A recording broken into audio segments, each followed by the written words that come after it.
हमारी टीम में भाविन, भीष्म, कर्ण और कृपा, साथ ही समंतंजय शामिल हैं। अश्वत्थामा, विकर्ण और सुमेधता भी शामिल थे।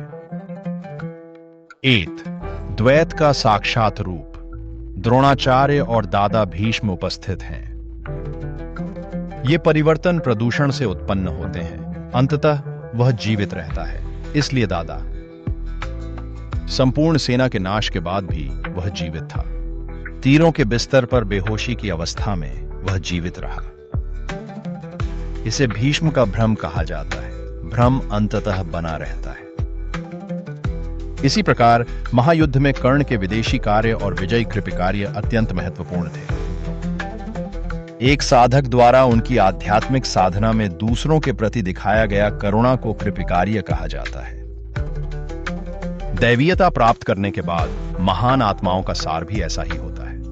हालांकि जब तक साधक और परम आत्मा साधना के दौरान अलग हैं और विदेशी प्रवृत्तियां सक्रिय और छिपी हुई हैं। यदि साधक करुणा के साथ कार्य करता है तो विनाश का खतरा है। सीता ने करुणा दिखाई, फिर भी आत्म प्रायश्चित पर काम करना पड़ा। विश्वामित्र ने करुणा दिखाई और इस प्रकार वह पतन में गया। योग सूत्रों के महान और प्रसिद्ध लेखक ऋषि पतंजलि ने भी यह बात कहा है।